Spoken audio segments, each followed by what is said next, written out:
बात आज की चैनल के कार्यक्रम आर पार में मैं सुधीर तोमर आप सभी का हार्दिक स्वागत और अभिनंदन करता हूं।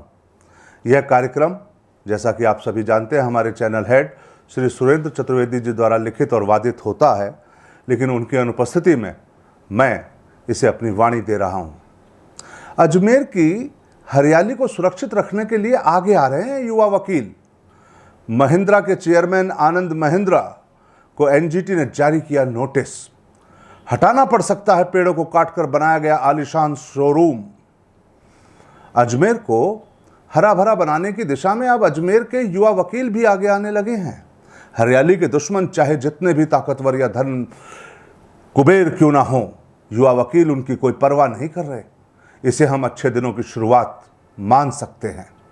आना सागर की हरियाली को तबाह करने वालों को सबक सिखाने वाले ज्वलनशील एक्टिविस्ट अशोक मलिक शहर में ऐसे युवा वकीलों को प्रोत्साहित कर एक टीम बना रहे हैं जो अजमेर जिले की हरितिमा को बचाने के लिए क्रांतिकारी मुकदमे लड़ेगी।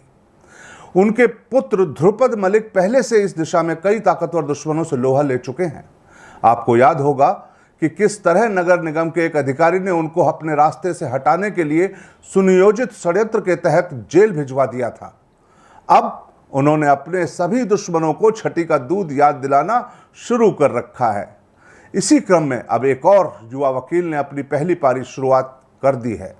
निपुण भार्गव की यह निपुणता है कि एलएलएम करने के बाद उनका पूरा ध्यान अजमेर जिले की आबो हवा के दुश्मनों से दो दो हाथ करने का है। हाल ही में निपुण भार्गव ने एनजीटी में एक ताकतवर उद्योगपति के संस्थान के विरुद्ध मामला दायर किया है। इस मामले में महिंद्रा एंड महिंद्रा ने को एनजीटी ने नोटिस भी जारी कर दिया है। यह मामला हरित पट्टी पर बने शोरूम एक्सेस के खिलाफ है। राष्ट्रीय हरित अधिकरण एनजीटी की केंद्रीय जोन फीट भोपाल ने महिंद्रा एंड महिंद्रा लिमिटेड के चेयरमैन आनंद महिंद्रा समेत सभी प्रतिवादियों को नोटिस जारी करते हुए 4 सप्ताह में जवाब दाखिल करने के निर्देश दिए हैं। यह कार्रवाई रामाशंकर अग्रवाल द्वारा दायर एक याचिका के आधार पर की गई है, जिसमें आरोप लगाया गया है कि अजमेर में NH 448 के किनारे स्थित हरे भरे ग्रीन बेल्ट में अवैध रूप से वाणिज्यिक शोरूम की एक्सेस का निर्माण कर पर्यावरणीय क्षति पहुंचाई गई है।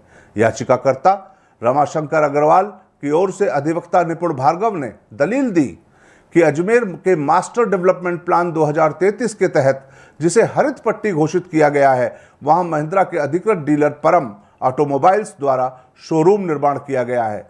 शोरूम के लिए कई पुराने पेड़ काटे गए हैं, जबकि इसके लिए कोई अनुमति नहीं ली गई थी।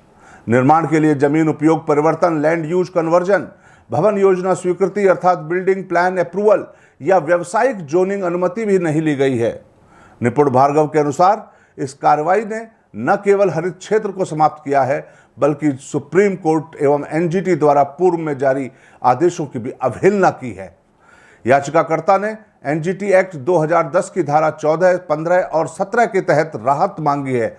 याचिका में पूर्व के फैसलों का हवाला दिया गया है, जैसे OA 386/2016 में एनजीटी की ओर से दिए गए निर्देश, जिनमें राष्ट्रीय राजमार्गों के किनारे हरित पट्टी बनाए रखना अनिवार्य किया गया है।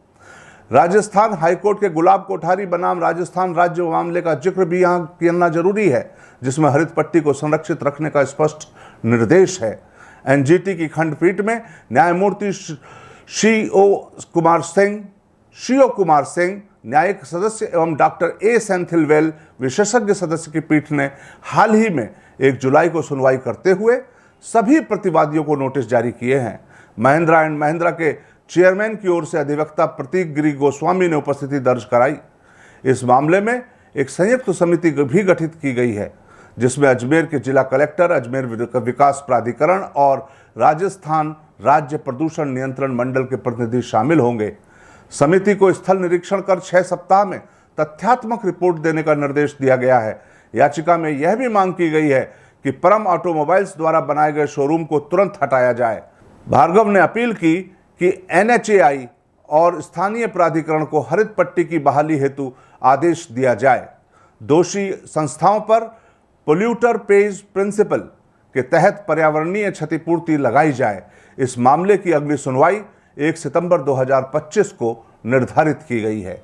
इसके अलावा भी निकुंज भार्गव की प्राथमिकता वकालत की शिक्षा को व्यापार न बनाकर अजमेर जिले के जनहित से जुड़े कई अन्य मामलों को कोर्ट ले जाने की है।